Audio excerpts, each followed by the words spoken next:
Akala ng marami, kung gusto mong yumaman, kailangan masipag ka. Pero sa Bible, may mas malalim na dahilan kung bakit tayo pwedeng yumaman at mag-prosper.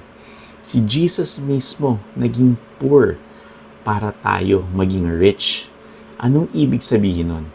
Sabi ni Paul sa 2 Corinthians 8:9, "Though he was rich, yet for your sake he became poor, so that you, through his poverty, might become rich." So, saan rich si Jesus? Rich in glory, righteousness, favor, sonship, heaven's resources, wealth, prosperity, health, long life, good relationships. At ano naman ang poverty niya? Hindi lang pera.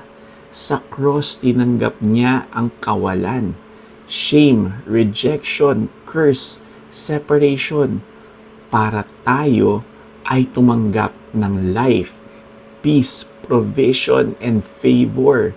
Sa cross, nangyari ang divine exchange.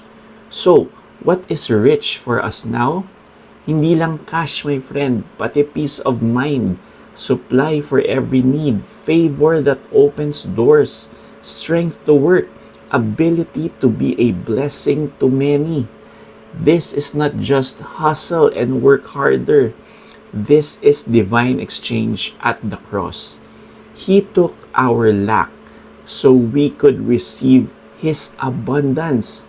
Believe in Jesus, my friend, the one who exchanged His riches for your lack so you can live supplied and secure. Declare this with faith, my friend. Because of Jesus, I am supplied, favored, and able to be a blessing to many. Makinig at magbasa lagi ng Word of God. Check the recommended books in my profile showcase. Fill your mind with good things.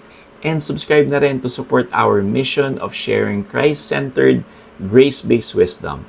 Blessed to be a blessing. God bless.